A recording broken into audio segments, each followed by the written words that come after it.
Okay, willkommen zurück. Heute natürlich mit ein bisschen mehr als nur einem einfachen Superhero-Namen, der in der Mitte von eurem Screen steht. Und zwar wollen wir heute eine Liste bauen. Eine Liste von möglichen Superhero-Namen. Wir wollen jedes Mal einen neuen generieren. Und ich bin gespannt, ob wir vielleicht mal denselben nochmal bekommen. Aber zu Demo-Zwecken ist dieser Superhero-Name echt super. Ha! Wortwitz. Und was wir dazu machen, ist als allererstes mal Folgendes. Wir wollen diesen Superhero-Namen wieder erwarten, zurückbekommen, ups, das war die falsche Taste, in unser Haupt-Widget. Das heißt, wir nehmen diesen Text wieder und packen den wieder hier rein. Warum zur Hölle würden wir das tun, fragt ihr euch jetzt vielleicht. Nun, das werden wir gleich sehen. Denn jetzt lagere ich hier unter Home nicht nur das Center-Element aus, also das Child vom Center sozusagen, sondern ich lagere den kompletten Scaffold aus. Ja? Das bedeutet, wir sagen hier, wir wollen den kompletten Scaffold woanders haben. Und unser Scaffold ist jetzt das, was wir hier reinpacken. So, das heißt, wir returnen hier den kompletten Scaffold. Wir sagen hier, okay, wir returnen all das. Das hier ist jetzt quasi unser komplettes Return-Statement. Und naja, unser Superhero Random Text, der wird hier immer noch eingefügt. Okay, funktioniert eigentlich immer noch genau gleich, nur müssen wir jetzt hier drin tatsächlich sagen, wir wollen gerne den Superhero Name Generator einbauen und der würde uns dann quasi den Namen geben und ja, das ist im Endeffekt nur eine Umlagerung von diesem Scaffold. Bisher haben wir wirklich gesagt, wir wollen nur diesen einen Text auslagern, jetzt sagen wir wollen das ganze Widget auslagern sozusagen und wir sehen, es funktioniert immer noch wunderbar und Flora ist jetzt nicht unbedingt der Name, den ich mir geben würde, aber hey, eine Idee ist es zumindest. Warum machen wir das? Nun, jetzt können wir hier tatsächlich hergehen und müssen nicht mehr sagen, unser Body sieht genau so aus, sondern wir können unseren Body jetzt wirklich komplett flexibel bauen und sagen hier tatsächlich, okay, Body, und du machst jetzt hier bitte Folgendes, und zwar Build Body, Klammer, Klammer und ein Komma hinten dran. Und diese Funktion soll uns jetzt unser Widget generieren, das unseren Körper ausmacht. Das bedeutet, Widget, also der Körper ist ja erstmal hier, das da oben ist die App-Bar und alles, was unten drunter ist, das ist der Körper von eurer App. Und genau das wollen wir jetzt hier machen. Mit dieser Funktion, oder besser gesagt dieser Methode BuildBody, die aber eigentlich keine Klasse sein soll, sondern eine Create Method, genau. Die soll eine Methode innerhalb unserer Bodenstrich Superhero Name, also unserem Zustand sein. Ja? Das heißt, die enthält erstmal alles, was eine Methode enthält. Jetzt müssen wir hier erstmal sagen, okay, die Funktion soll natürlich, die Methode soll natürlich so heißen. Sie braucht kein Add Override, weil das ist jetzt tatsächlich mal eine Methode, die von uns stammt. Die wird nicht von State zum Beispiel erzwungen, aber sie braucht einen Return-Typ. Der Return-Typ von dem, was wir hier einbauen wollen, naja, der muss ein Widget sein. Center ist ein Widget gewesen, der Text hier wäre ein Widget, alles ist quasi ein Widget, was man anzeigen kann in einer App. Das bedeutet, wir haben hier den Return-Typ Widget. Widget Build Body. Okay, jetzt, was für ein Widget wollen wir verwenden, um möglichst, naja, wir wollen alle möglichen oder unendlich viele eigentlich Superheldennamen ausgeben, also Superhero Names. Wie machen wir das? Nun, wir wollen eine Liste aus diesen ganzen Dingern bauen und dazu gibt es die List View. List View ist tatsächlich ein Element, was ihr wunderbar einbetten könnt und wir müssen das Ding aber bauen und zwar mit listview.builder. Und dieser ListViewBuilder braucht natürlich am Ende erstmal ein Semikolon, damit wir hier komplett fertig sind, soll uns aber Items bauen. Der soll quasi Items für uns beinhalten und die müssen wir erstmal machen. So, was wir aber davor noch brauchen, ist erstmal der Padding. Padding ist quasi der Rand an den Seiten zum Beispiel. Das heißt, wir sagen hier, okay, wir wollen ganz gerne Edge Insets haben, zu dem mache ich vielleicht nochmal was anderes, und zwar .all. Und zwar mit 16 Punkt. So, das bedeutet, wir haben hier ein bisschen Platz. Okay, jetzt machen wir den noch in eine neue Zeile und das auch in eine neue Zeile und dann sieht das auch wieder aus wie vernünftiger Code, der in Dart geschrieben sein könnte. So, die Zeile hier, die dürft ihr einfach kopieren, müsst ihr aktuell nicht verstehen. Diese Zeile hier hingegen, das ist jetzt der Teil, wo wir das Ganze auch machen wollen. Und zwar, ein Item Builder ist etwas, womit ihr, sagen wir mal, Items einfügen könnt in eure Liste. Das bedeutet, ihr braucht erstmal mehrere Informationen. Einmal braucht ihr den Kontext und einmal braucht ihr zum Beispiel ein i, eine Zählvariable. Ja? Das bedeutet, wir haben hier natürlich in unserem Superhero Name Generator unendlich viele Superheldennamen eigentlich. Wir können hier so lange scrollen, wie wir wollen. Wir können uns immer neu erstellen lassen. Klar, irgendwann werden sie sich wiederholen, aber das Prinzip sollte klar sein. Wir können das eigentlich unendlich lang machen. Ähnlich wie wir bei unserem Instagram-Feed unendlich lange scrollen können, wobei ihr mir da gerne mal folgen dürft, wenn ihr Bock habt. So, das heißt, was wir brauchen, ist, wir brauchen eben diese unendlich vielen Methoden hier und die werden sozusagen durch ein i angegeben. Okay. Da uns dieser Index, deswegen hier übrigens i, eigentlich nicht wirklich interessiert, sagen wir hier, wir wollen die Items voneinander trennen. Wie macht man das? Naja, wir sagen, wir wollen jedes Mal, wenn i entweder gerade oder ungerade ist, das heißt i.is even bzw. is odd. Wir nehmen jetzt hier die ungeraden Zahlen, damit wir die geraden Zahlen sozusagen als Zahl benutzen können. Also wenn unser i eine ungerade Zahl ist, dann wollen wir einen Divider bauen. Einen Divider eben. Return Divider. Und dieser Divider, der sieht eigentlich ganz nett aus. Den kennt ihr auch aus sehr, sehr vielen Apps höchstwahrscheinlich. Wir werden uns den gleich noch angucken, wenn wir soweit fertig sind hier. Falls wir aber eine gerade Zahl haben, doch, ist richtig, dann wollen wir etwas tun. Und zwar gehen wir hierher und sagen, also wir müssen ja nach dem Return übrigens nicht mehr ein else einbauen, weil wenn wir Return machen, sind wir sowieso aus der Funktion fertig. Also quasi mit diesem if hier sind wir komplett fertig. Das heißt, da müssen wir also mit dieser Funktion, um genau zu sein, sind wir dann durch. Da müssen wir jetzt nichts noch mit else machen. Das können wir uns sparen, deswegen lasse ich das hier auch raus.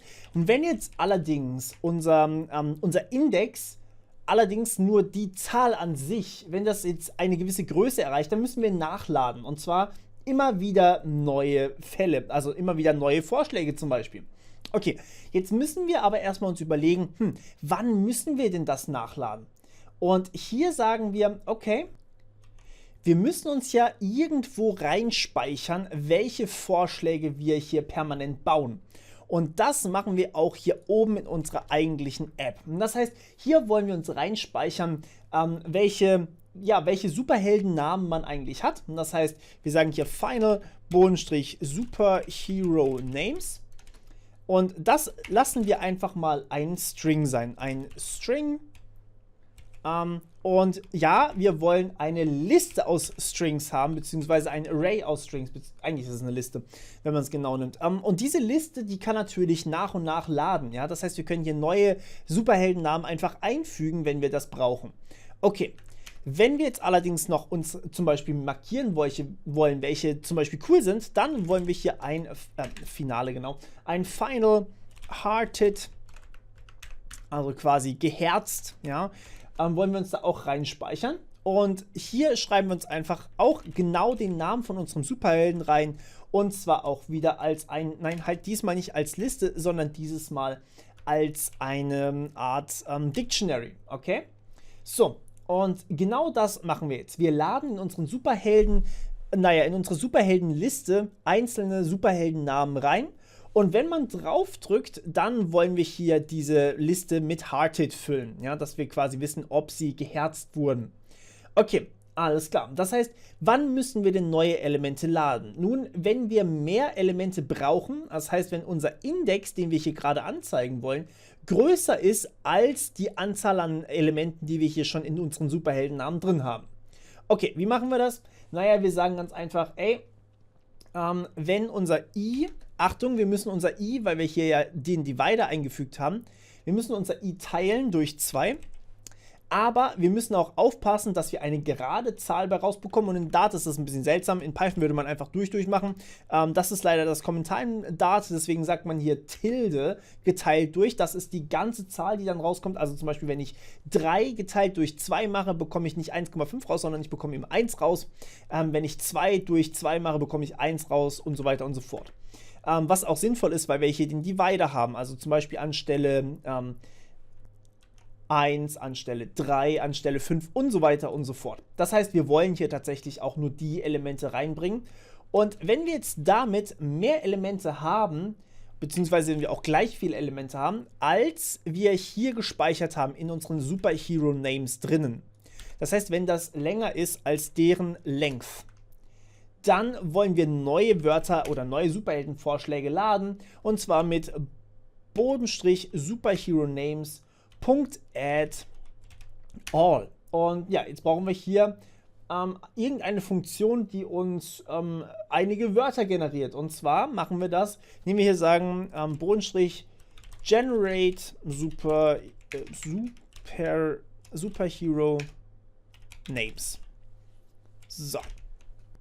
Okay, dann müssen wir hier das Ganze noch entfernen, also quasi einmal Enter drücken, dann Semikolon hier rein, und damit haben wir quasi neue Superheldennamen eingefügt. So, müssen wir natürlich als Funktion noch schreiben, machen wir gleich. Am Ende sagen wir hier, jo, das war's soweit, jetzt wollen wir hier daraus einzelne Elemente bauen, und das machen wir nicht mit dem Build Body, sondern Build Row, weil wir einzelne Zeilen bauen wollen von unseren, Listenelementen, also von den Superheldennamen. Und zwar, was brauchen wir hier? Naja, wir geben die Superhero Names rein, und wir wollen aber auch angeben, wo wir eigentlich gerade sind. Das heißt, wir sagen hier wieder, an welcher Stelle sind wir? Naja, i durch gleich 2. Also das heißt, i ganzzahlig geteilt durch 2, das ist die Stelle, an der wir gerade sind. So, jetzt haben wir noch zwei Funktionen, die wir schreiben müssen. Wir speichern allerdings trotzdem mal ganz kurz. Und ja, natürlich, Hot Reload funktioniert hier gerade nicht. Mit Map, das war nicht so schlau. Aber wir wollen hier natürlich auch noch neue Superheldennamen. Nein, das sollte keine Klasse sein. Das sollte eigentlich eine Funktion werden. Komm, schlag's mir vor. So, Achtung, hier bei den Standarddingern wird euch immer eine Funktion direkt vorgeschlagen. Okay, wir wollen ein iterable String zurückgeben.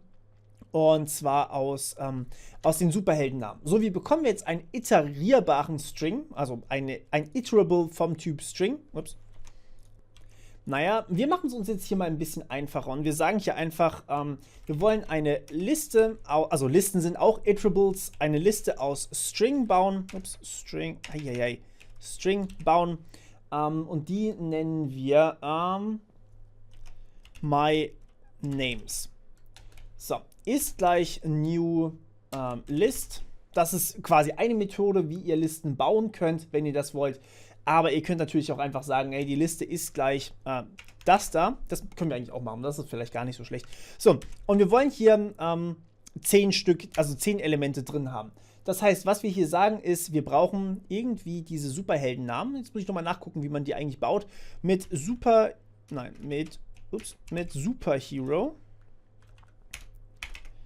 .random. So, das ist das, was wir hier brauchen. Und das mache ich jetzt einfach 10 Mal. Also 3, 4, 5, 6, 7, 8, 9, 10. Klar, ich hätte das Ganze auch mit einer Vorschleife machen können, aber so geht's auch. Und ja, ich bin ein bisschen faul. Okay. Und ja, jetzt kann ich einfach hier unten dran sagen, hey, dann lass uns doch einfach mal diese Liste My Names zurückgeben, und damit haben wir schon unser Iterable. Okay, perfekt. Das heißt, wir können die jetzt hier in unseren Superhero Container, in unsere Listenview sozusagen einbauen. Jetzt müssen wir daraus nur noch eine tatsächliche Zeile bauen, denn wir haben hier mehrere Zeilen. Also einmal haben wir die Divider-Zeile und einmal haben wir eben diese Build-Row-Zeile, die tatsächlich ein Element beinhaltet. Und Achtung, das ist auch keine Klasse, das soll auch bitte eine Methode werden. Okay, soll natürlich auch ein Widget return, soll Build-Row heißen, soll ein String return, und zwar Superhero Num. Okay, das ist interessant.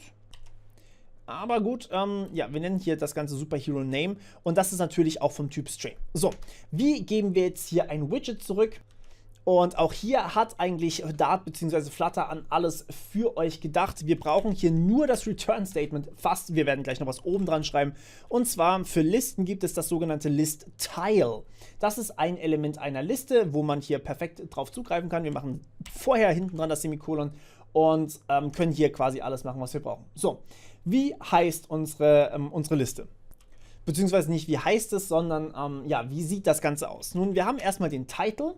Das ist einfach ein Text-Widget, das eben uns alles enthält, was wir brauchen. Also im Endeffekt unser Superhero-Name. Das ist quasi das, was wir hier erstmal haben wollen. Superhero-Name. Und ja, das soll es jetzt auch erstmal gewesen sein. Den Rest machen wir dann wahrscheinlich beim nächsten Mal. Und jetzt schauen wir uns mal an, wie das Ganze im Hot Reload eigentlich aussieht. So, und wir haben hier offensichtlich eine Liste. Dana, Barbarella, Empath, Vertigo, den kenne ich sogar, glaube ich, der Geiger, man kennt ihn und so weiter und so fort. Und ihr seht, ich kann hier so lange scrollen, wie ich möchte. Das Ding hört niemals auf. Hier Schleichwerbung übrigens für Blizzard.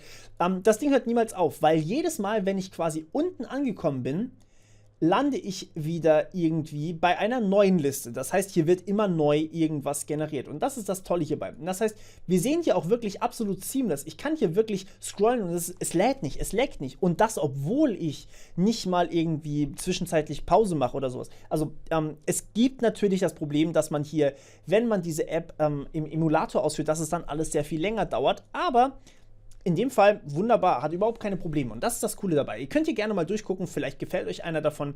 Aim finde ich zum Beispiel auch cool oder Hammerhead, wieder High. Aber uns fehlt natürlich noch zum Beispiel das Coole, dass man hier Sachen featuren kann. Also zum Beispiel ein Herzchen setzen kann. Und ich muss natürlich auch noch draufklicken. Wir haben hier schon die Grundlagen geleistet. Das heißt, wir wissen zum Beispiel schon, wir wollen Herzen vergeben können.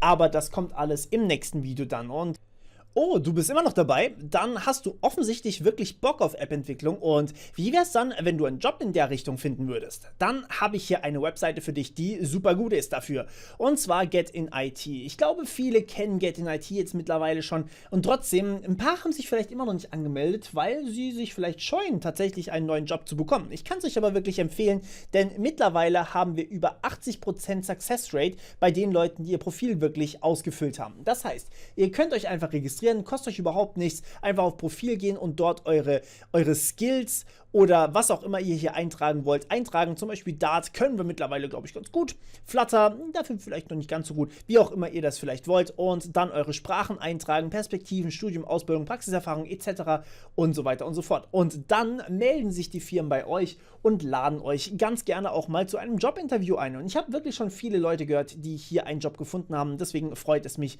wirklich sehr. Und ja, damit war es das von meiner Seite auch wieder. Ich wünsche euch viel Spaß bei der Bewerbung und wir hören uns wieder beim nächsten Mal. Bis dann. Ciao.